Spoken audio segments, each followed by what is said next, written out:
Alright, well that camera seems to be on, so let's have a go at this, shall we? Hello there, and welcome back to a long overdue episode of Inside the Project, the random series that I put together maybe 2 years ago and didn't really carry on with, but I'm carrying on with right now because I've got a new album launch, baby.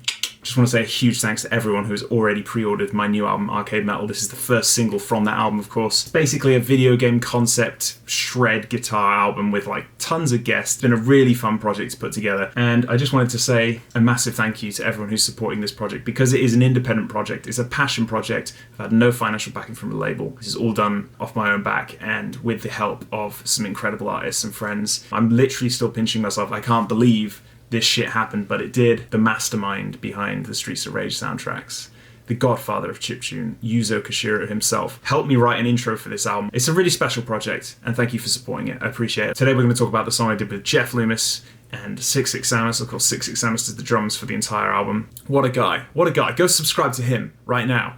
Maybe wait until the video's over, and go subscribe to Samus. And Jeff as well. I think Jeff's hovering around here on YouTube somewhere. Subscribe to Jeff's also. Maybe subscribe to me. You know, I'm putting out some good content these days.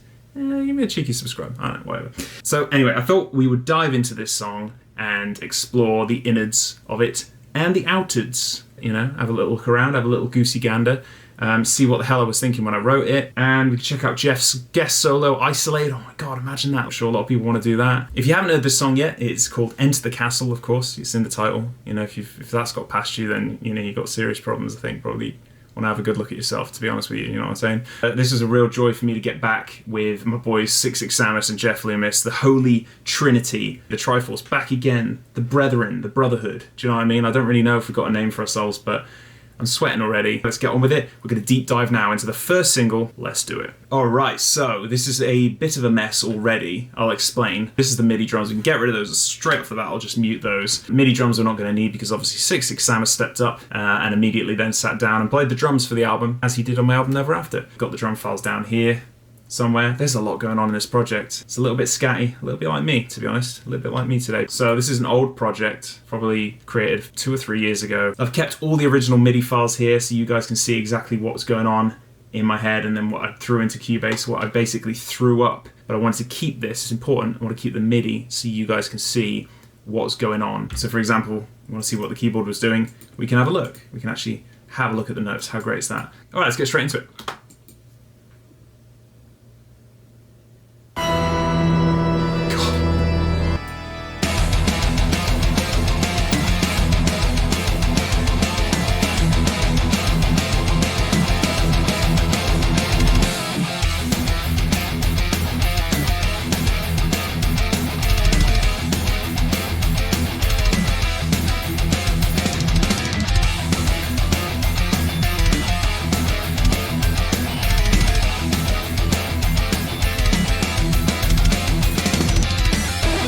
Alright, I'll stop there. So, that's the first section, it's the intro section, it's the main riff of the song. I think it's easier to explain to someone the songwriting behind a song if it's broken up into colours and into sections rather than into layers, like individual layers going from top to bottom.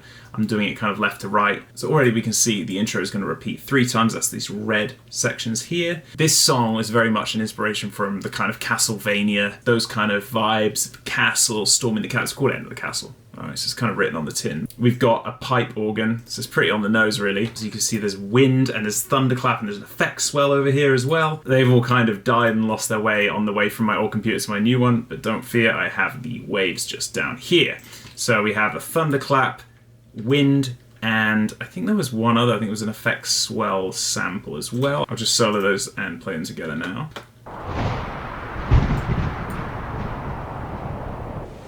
That effect swell is just a sucking sound, some suction going on there. And that sucks you into the castle, sucks you into the pipe organ. Throw in the hole.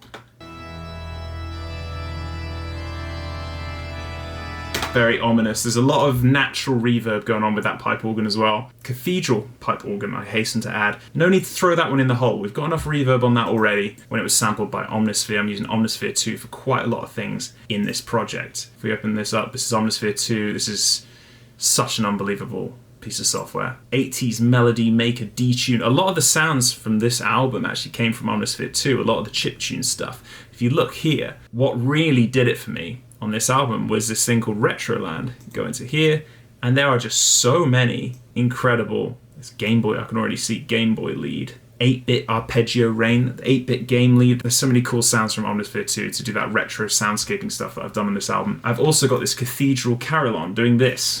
And that's kind of just to signify the start of the song, you know? It's like a evil, foreboding sound that we're about to enter the castle.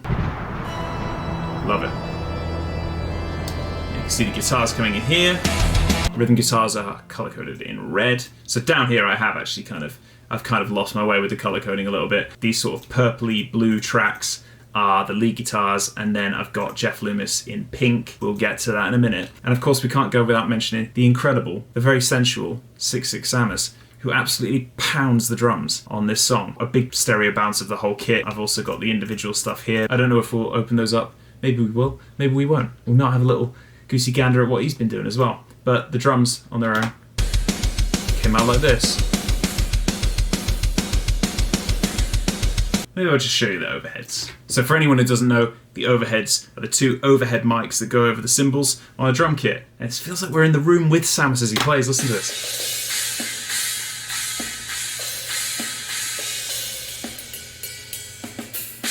I've just noticed the extra sex here. Samus always sends me a little bit of extra sex when he sends me the drums.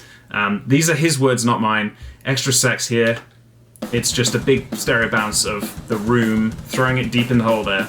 So the idea is you just blend in to taste how much extra sex you want. If you want a bit more, they're just room mics, I think. It's just a bit more ambiance from the room that he's in. We'll move on. Extra sex there. So maybe we'll check out the isolated guitars. So here are the rhythm guitars, left and right.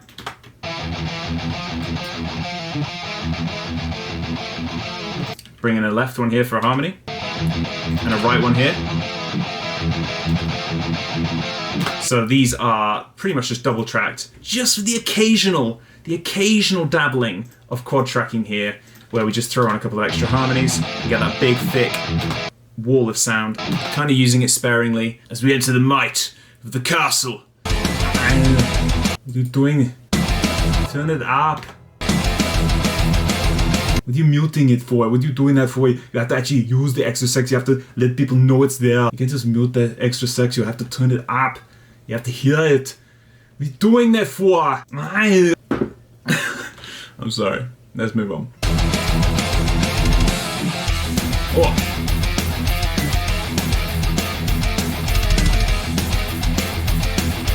Bass sounds great. Check this bass out.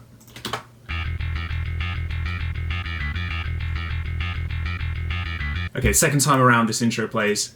It's not really an intro anymore, it's just sort of the intro riff. Who the hell's that? Of course it's Theo. He's always calling me when I'm trying to film. Are you doing alright? Yeah, I'm alright. I'm just doing an Inside the Project for Enter the Castle. Oh, hell yeah, such a good song. I want to tell you something funny. This one time, I was down at the beach, and I saw this starfish, and it looked up to me, and it just went...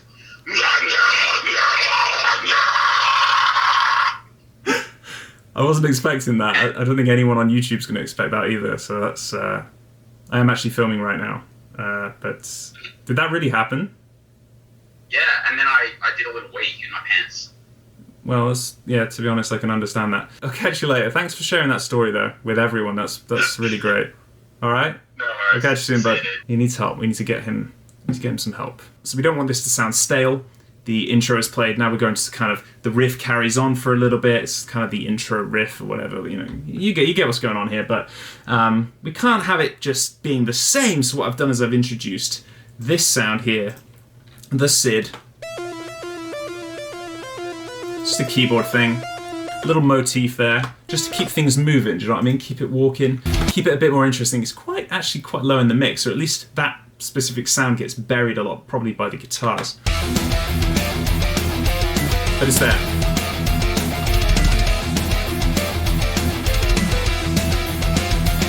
I should probably explain actually before I go on. Anything white, like these blocks here, these are old ideas that didn't work. And that's the joy and the beauty of doing these Inside the Project kind of series videos, because I'm showing you not just what I did, but what I didn't do. When I do these videos, I don't want to just tell you the stuff that I did that worked. I want to tell you all the failures. I want to tell you all the things that didn't work, all the mistakes, all the things that I had to end up muting later.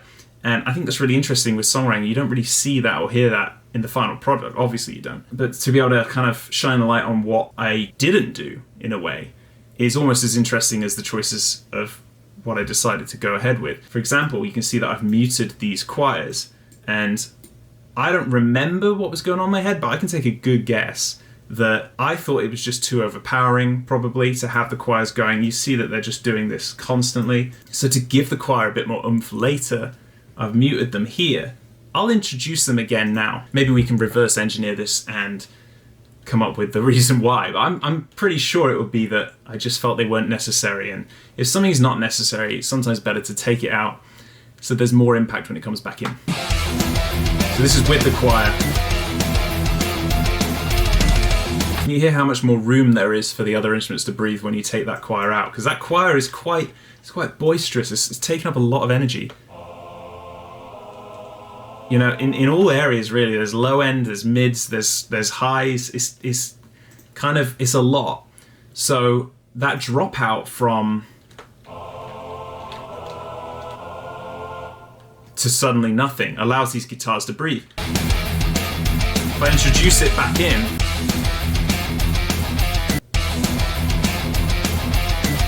without, it just sounds so much clearer, and then obviously you get the impact of it coming in on the sweep section. So Sid 1 here is doing this kind of cool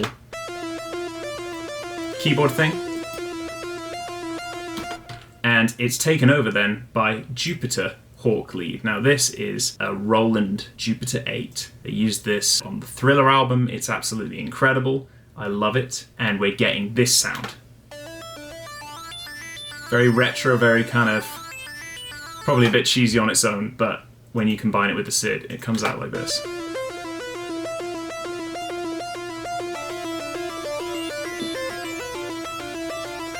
So they're overlapping, they're intertwining, they're kind of dancing off each other. The Sid on its own is doing the...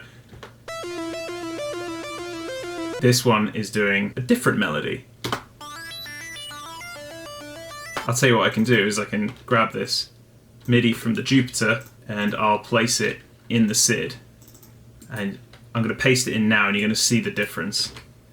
So it's kind of filling those gaps, and there's a syncopation going on, which is, if I were to play it just on the Sid alone, it would sound like this. But when you play it on two different instruments, you get this beautiful dancing and intertwining of the melodies. And with the backing,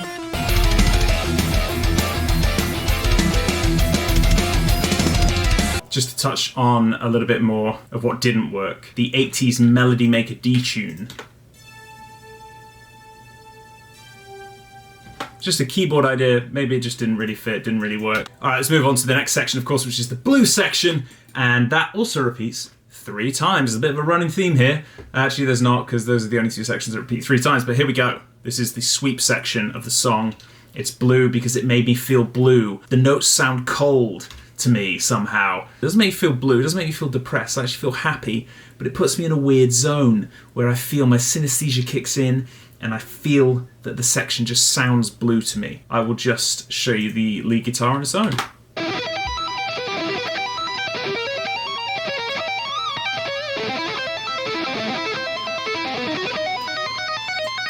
So that is a very blue sounding section, at least to me, and kind of purpley blue for those lead guitar things, especially when they're high up. Any kind of tapping or sweeping, it always sounds purple and blue to me. I know that's weird, but that's just the way I roll.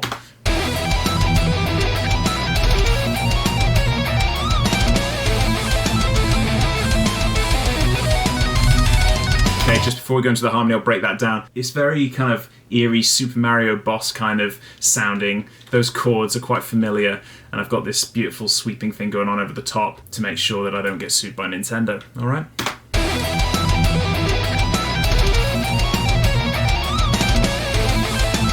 Got here some strings, quite subtle, quite low in the mix. I've not really done much automation. I'd usually do big scoops and big swells, modulation and automation and expression, all the different things you do to make strings sound real. On this album, that's not so important. What is important is consistency, because you're battling a lot of different digital sounds and it kind of needs to meld into the soundscape. It doesn't matter if the strings don't sound 100% authentic, like there's an actual human being bowing them. So those are kind of just blocks of chords, but they still sound quite beautiful. Joining the strings there, I've got the choirs coming in, and this is obviously important for the vibe of the song. We're setting the scene. I write quite visually. I like to have a vision in mind, and I'm very visual and storytelling with my writing, I think. So this is important to bring us back to the castle. We've had this stonking riff. Maybe we've gone through the castle door. How can I create more castle-y vibes and more evil gothic vibes? We bring in the choirs here. Oh, yes. So much louder in the mix than the strings, but together they work nicely. And just doing those epic chords that we had before. Samus is kind of sitting back, hanging back, just sort of doing some offbeats on the Bell of the Ride, and then he's going to switch to China here, I think. Oh, no, quite. Switch to the China eventually. There we go. Nice. Let's see if this would be really interesting to see whether I did that or whether that was his idea. And we could do that. We go back into the demo drums here. So you got the ride cymbals up here, and then the second time around they're mute, and it's taken over by these China cymbals. So yes, this is where I've written something, Samus has taken it, and he's done the same thing but to the next level, which is great because I don't think he spent very long doing these drums. I think he might have even smashed the whole album out in a day because he is just he's an absolute machine. But the thing is with Samus is he still listens to my ideas. He'll still listen to my demo drums and what I had in mind. And he'll just, like I said, take that to the next level. And he is an absolute joy to work with. Thanks. If you're watching this, Samus, I'm sure you're not. But I love you, man. I love you. Okay, so quite simply, the keyboard here is mirroring the arpeggios the guitar's doing, those sweeping arpeggios, but I believe a third above. Let's have a look and make sure I'm not talking bullshit. Right, that's what the guitar's doing. We'll go back to this. Yeah, it's a third above. So I'll just play the keyboard harmony with the lead guitar now, and you get this beautiful sound. It's so blue, isn't it?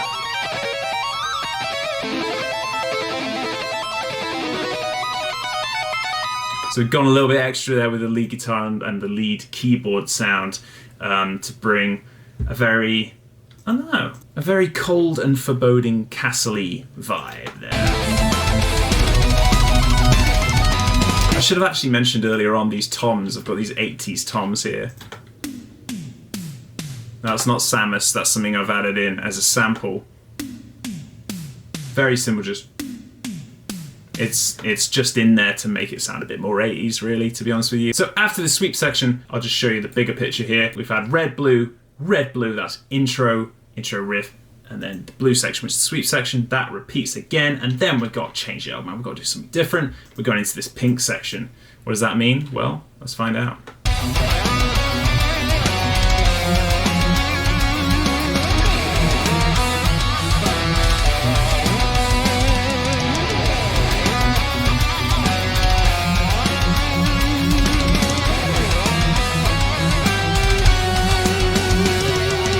Stop there. We're going to kind of go into this salmon-y kind of colour after more of like a neon pink, actually, where salmon came from. That's a bit strange. So this is the kind of like main melody of the song, I would like to say. So obviously we've got the choir here. We have a pipe organ returning again. Oh, very fierce.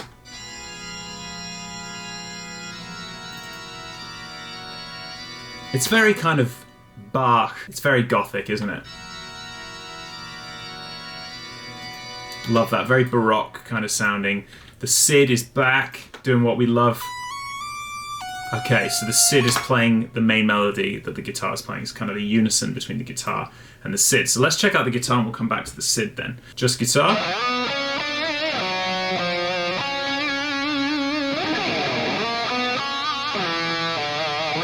I remember spending ages getting this right. I wanted every inflection, every scrape of the pick, and every kind of half pinch. I wanted there to just be some flair to this and to be some real swagger. One might even go as far as to say swaz. I'm going to say it. I'm going to say swaz. I don't know if that's a word, but it is now. Yeah, I was trying to really kind of bring in some character and some emotion and feeling, and also maybe like the foreboding feeling that an evil presence is coming. It's coming. It's almost here. So overly elaborate bends, overly elaborate vibrato. Vibrato is off the chain. We're sliding every note. Every note has some sort of character to it. It's not just played in a boring manner. This is all about the phrasing of the notes and the way that I'm playing it. Those big slides down. Everyone slides.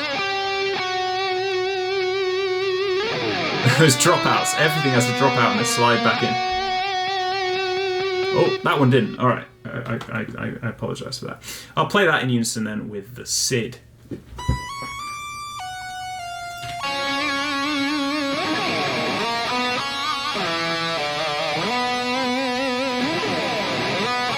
And then, of course, we have a couple of lead guitars as well. So now the middle guitar drops out. You have the left and right harmony guitars with the SID in the middle. That's beautiful.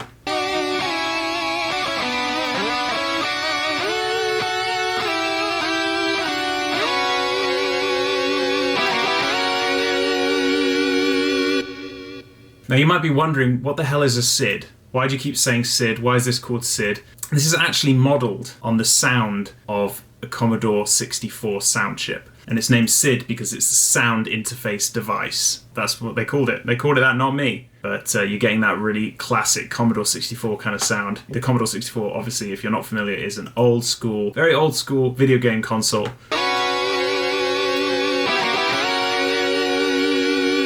That was very regal, wasn't it? It was beautiful. There's actually a 3-part guitar harmony, 4-part if you count the SID. Really takes me back. Not that I actually ever played a Commodore 64. I was a bit younger than that. My first console was a Sega Mega Drive or Genesis if you're in the US, and Game Gear and Master System. And you know, I was born in '88, so Commodore 64 was a bit before my time. And then I've kind of ornamented these endings with arcade token lead.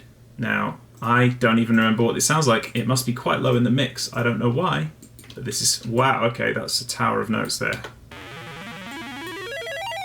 Okay. Go back and listen to the original song. See if it's in there, because I don't know if that really... It's got to be in there, but it's very quiet. What was I thinking? So I'm just kind of creating a crazy melody and just using it to sprinkle. It's kind of a transition if you think about it, because you see these two blocks here. It's just transitioning into the next section. It's there, you can definitely hear it. Strings just playing a very subtle... You hear it more in the choir. Yeah, oh god. Yeah. Again, the choir doesn't actually need to sound too authentic. If you remember games like Zelda Ocarina of Time, you had that really awful choir sound, but it's kind of nostalgic. It hits me with nostalgia. Bass is doing some fun stuff here.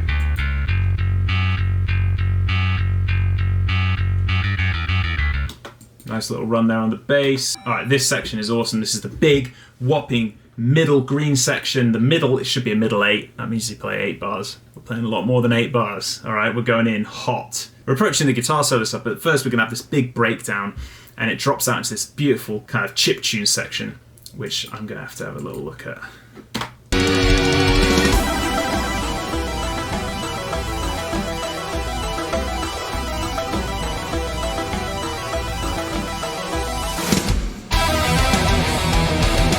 Let's break that down quickly, because there's a lot going on, and this is awesome. Okay, damage. This isn't working on this computer, so I've got the WAV file here. So we've just got this kind of electronic beat, keeping the pulse going. SID Happy Fall. This is an Omnisphere chiptune kind of sound. You can actually hear that panning across if you're listening in headphones. It's kind of doing this. Sounds great. And then you've got this SID Crazy chord. Oh, kind of ends abruptly there. We've got Accompany Me Mr. SID. So I've gone pretty hard on the SIDs here. Gone pretty hard. And that sounds like this. Kind of sounds like Mr. Game & Watch has just dropped a load of LSD. And he's frying a load of bacon up. Honestly, if you don't get the references to the games, I'm sorry, but I'm going to have to make them, alright? If you've ever played Smash Brothers, that little fellow's frying up some bacon. It is bizarre. Honestly, it's one of the weirdest Nintendo characters there is. Oh, we've got an arcade token lead here. Oh, that's beautiful. Honestly, I know it's ridiculous, but that sound makes me feel really emotional. I can't. There's a reserved emotion in my soul for that sound. Those arpeggios. It reminds me of my Game Gear. It reminds me of, I used to have this really weird gaming system. It was kind of like, it looked like a Sega Game Gear, but it wasn't. And it was called Barcode Reader or something. And you swipe barcodes and you battle each other with barcodes. Honestly, it was crazy, but the soundtrack to everything that thing did sounded like this. Yeah, it just makes me feel good. So we're stripping this now. We're putting our claws into the ribcage, ripping it open, looking into the heart of the song, and picking it apart. And I'm glad that I get to do this and I get to have an audience. I'm very grateful to even have even 5 of you watching this now, to be able to show you every little thing I put in, every little ingredient, every little pinch of salt, you know. It means a lot to me. It's quite, self-gratifying. I know that, but at the end of the day, I'm creating art and I get to show people what went into the art, and I think that kind of gives you a bit more value, doesn't it? So 80s Melody Maker D-Tune, that's just a big hefty chord there, playing a very old 80s sounding thing. We've got arcade token lead up here as well. Okay, so that was actually Electron Mini piano lead. Shouldn't really be named that. That was lazy. Just copy pasted it, I think. So that just okay. So one sounds more like a Game Boy. This one sounds more like maybe a Game Gear. So it's like Game Boy versus Game Gear 8-bit standoff showdown thing. And that's almost it. We've got the Big Nasty making an appearance again. If you remember the Big Nasty in some of my other videos, I go to Big Nasty plugin and get this sucker out when there's a big nasty old riff to play on the keyboard. It sounds like this.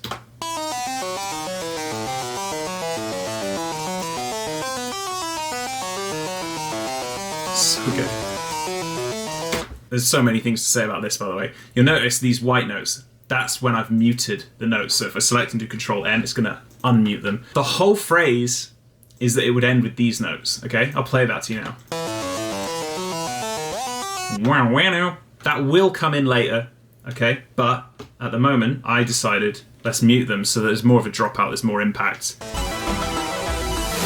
Right, so I don't want those notes playing while we've got that second of silence. I think silence can be such an effective tool in songwriting, just to drop out and have nothing and then slam back in. You see I've also muted this here, so that arpeggiated nonsense that was going on here, I've muted the end blocks to coincide with this muted area here, so you just get that silence, let the snare take over, and smash in. Alright, there's a snare sample that I've reversed.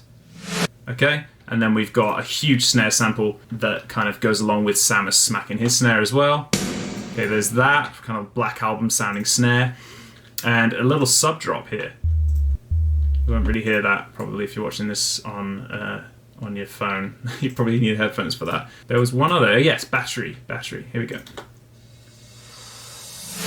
This album's full of sound design, and it's quite exciting to get into that a bit more and not just do songwriting, to actually, very much thinking about the mix before we get to mixing. The production was pretty intense, actually. There's not so much programming of orchestra, but there's kind of an orchestra going on with chiptune and bleeps and bloops, sub drops and sucks and slams and whooshes, and yeah, it was so much fun to do. It really was. I should probably talk a little bit more about the Big Nasty sound though. So this here, not only is it just a really dirty, gritty, great distortion kind of sound, it's kind of mocking a harpsichord in a way. And when I think about Bach, that gothic sound of the castle, I think of two things. I think of kind of an organ, maybe I think of a choir, but really I think about a harpsichord having that kind of baroque, dark edge to it. And this is kind of an electronic chiptune version of a harpsichord to me.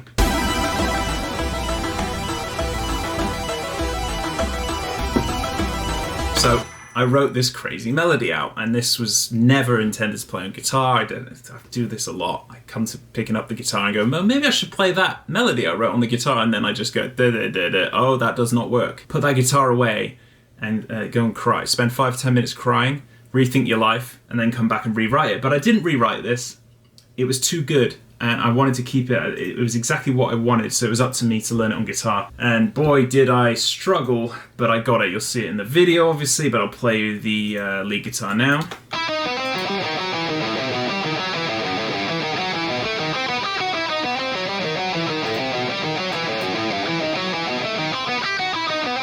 So for me, playing guitar these days, it's so much about memory. It's so much about memorizing things. As I get older, I realize my memory is shot to shit. I mean, seriously, I'll remember songs for maybe a day, film the music video, and then I have forgotten them. Like, there are so many notes, I don't remember them all, honestly. I'm not ashamed to say that. I think there is some shame associated with that, and I think that is a shame that there is shame, because we're only human at the end of the day. And as I prepare to tour with Bellacore and my friends Orpheus Omega on my first solo tour soon, I'm relearning all of Never After, and I'm kind of, God, it's a big undertaking to remind myself of all this. I'm not one of those people who can just retain. I write so much music, I can't retain every single note I write. I remember the songs inside out, of course, but when it comes to actually the muscle memory, you know, I need to kind of wake that back up, remember how to play it, and it's like, oh yeah, the fingers remember that was that thing, I remember how to play it now. Yeah, it takes a lot of work to put together even just a music video. That is one of the most fiendish parts I think I've written on guitar, just purely for the memorizing of the notes. It's not that difficult to play it, it's just where it is on the guitar. It's just watch the video, you'll understand. It was an absolute nightmare to play.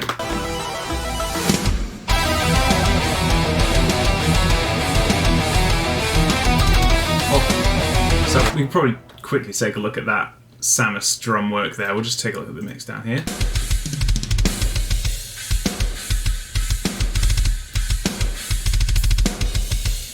Love it. When am I going to get a little... Oh, he's gone to the extra kicks. Hang on. There it is. The little on the ride. Beautiful. What a guy.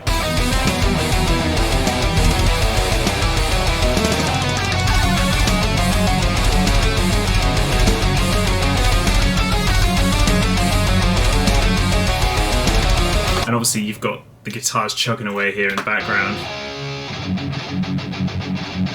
We didn't reamp this with a real tube amp. This is an Axe Effects sound. I wanted that digital sound. I personally love this guitar sound anyway, even if it wasn't for a digital sounding album, like a video game sounding album. I think it sounds great. I also used quite a few neural DSP plugins on this album as well. I'll just play you the rhythm guitars here with the drums from Samus so you can kind of hear those kicks locking in with my chugs. Oh, that's tight. That's nice. Right, okay, now we're on to... We put a key change in there for some reason. Here. Of course I'd make it harder for myself, wouldn't I? There we go. Okay, so we're on to the solo section now. Not much is changing here, everything's pretty steady. Of course the Big Nasty drops out here because I'm taking over, so you want to take out the main ingredient, thing that's in the center stage. I'm going to whip that out, I'm going to throw that aside, and I'm going to step into the spotlight and do a solo. I've muted it, I haven't deleted it, and again, this is where we're talking about decisions. At one point this was left in, and maybe I thought about leaving it in, so I'm going to unmute that. So let's just hear the Big Nasty playing as it was originally intended with my solo.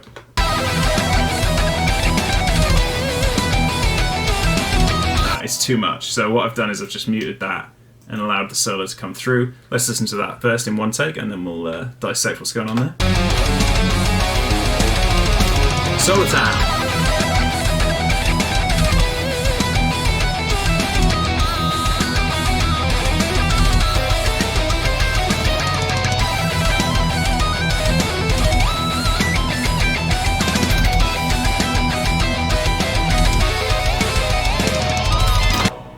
You know what's coming. You know Jeff's just around the corner, and we'll get there. Let's just check OBS is still recording first. Wow, I've been doing this for a long time. Okay, alright, we're going to do it. We're going to get on to Jeff now. I'll just show you the structure of the songs. I think it's good to revisit the structure of the song, and some songwriters out there might want to know what's going on. So we've got the intro, we've had the sweeps, intro sweeps, the melody, harmony there. Big breakdown here, the chiptune breakdown into a big unison thing. Couple of key changes. With that, we've kept with that theme. We're sticking with it for the solo. I've just played my solo. I think that was there. And now we're into this yellowy section, which I believe is, for some reason, Jeff Loomis' solo. It is, and we're going to get onto that now. Jeff, what you got, son? Let's do it.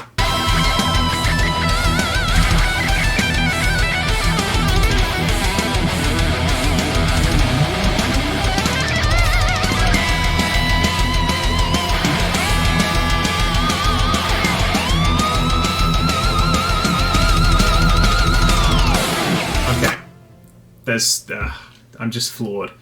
Every time I hear it, I get goosebumps again. I reamped Jeff Loomis' solo with the Nolly plugin from Neural DSP. That's because he sent it to me with that plugin, and I realized that kind of worked like that, so I just ended up using the Nolly plugin for that solo. You see here that I've notched up the delay, and I think the reverb as well is kind of scooping up in sections, and then meow, big ending there. So I will just solo his solo. Solo is solo, alright?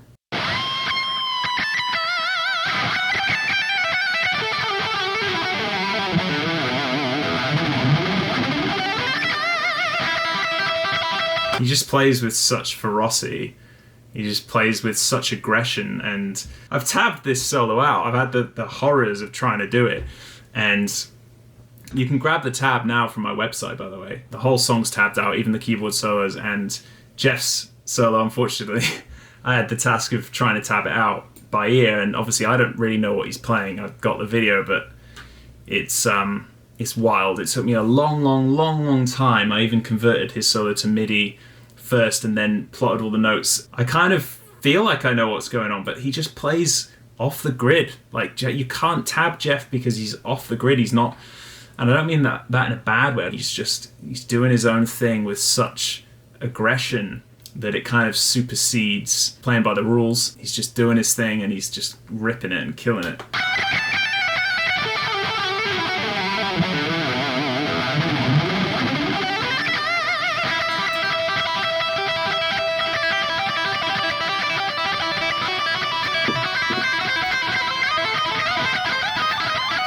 Here's where we ramp up that reverb and delay, stereo delay.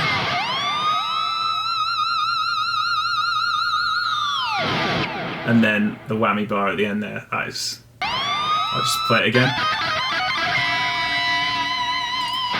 Big notch up there with the delay.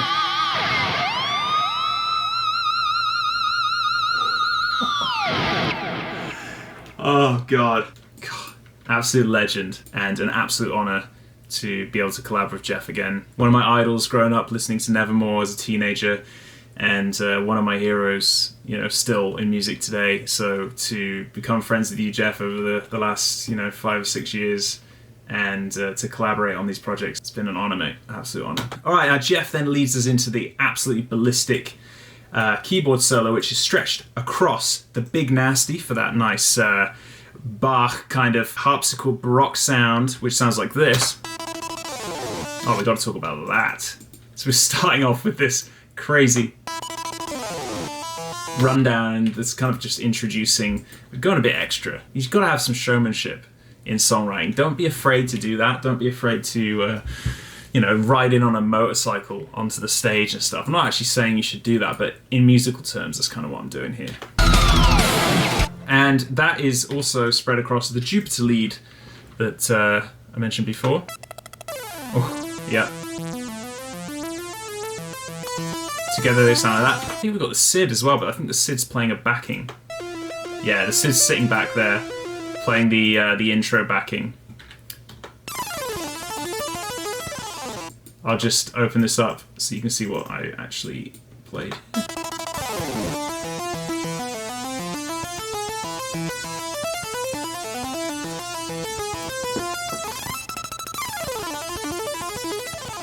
Yeah, beautiful. And you see in the music video, I actually play that on the keyboard. When I'm learning everything for the music video, I'm sat there with the guitar going, hang on a minute, there are more keyboard solos in this song than guitar solos.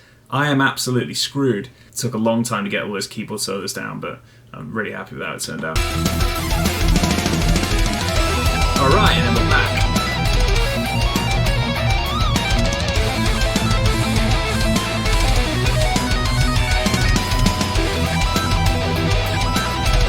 There's a couple of cymbal swells here, just kind of nipping in back into sort of a transition to go back into there.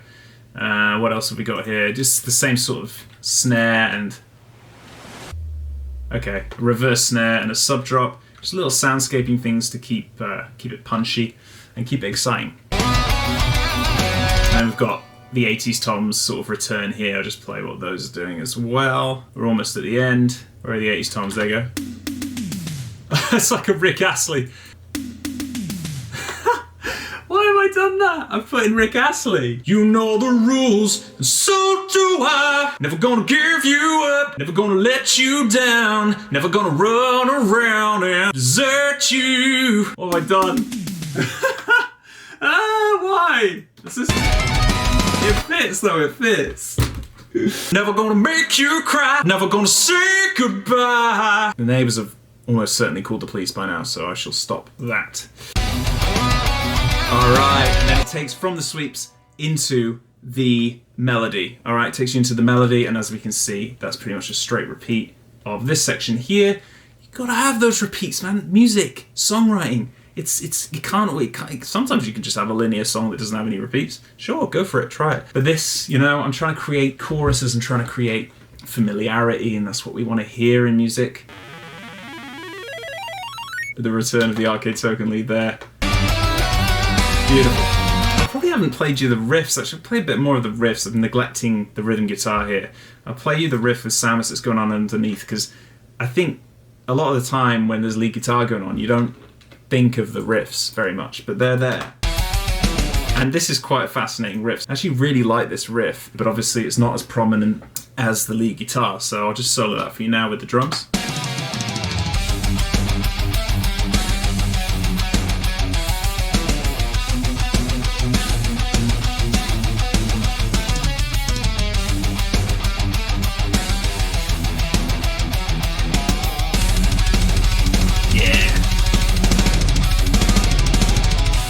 And just a big chord on the end.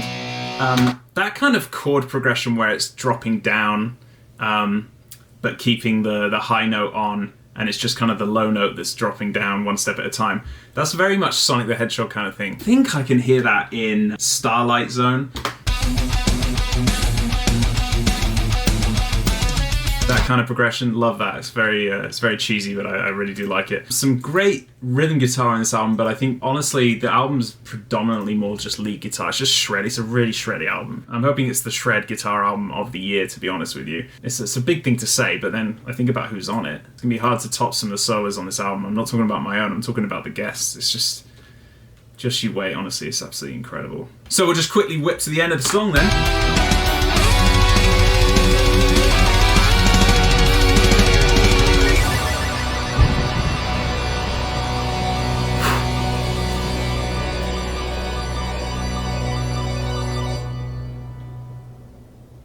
I love it. I love how the organ the reverb spills over. You've got I think brought back the sound effect of the wind there at the end. Yeah, the thunderclap and the wind kind of together there. Right on the end, and that just lingers. You've then got, the Sid Happy Fall, and you've got the return of the Electron mini piano lead doing this nonsense. You can see I've automated that as well with volume, so the volume will just drop out here. That's what that is. The volume drops down.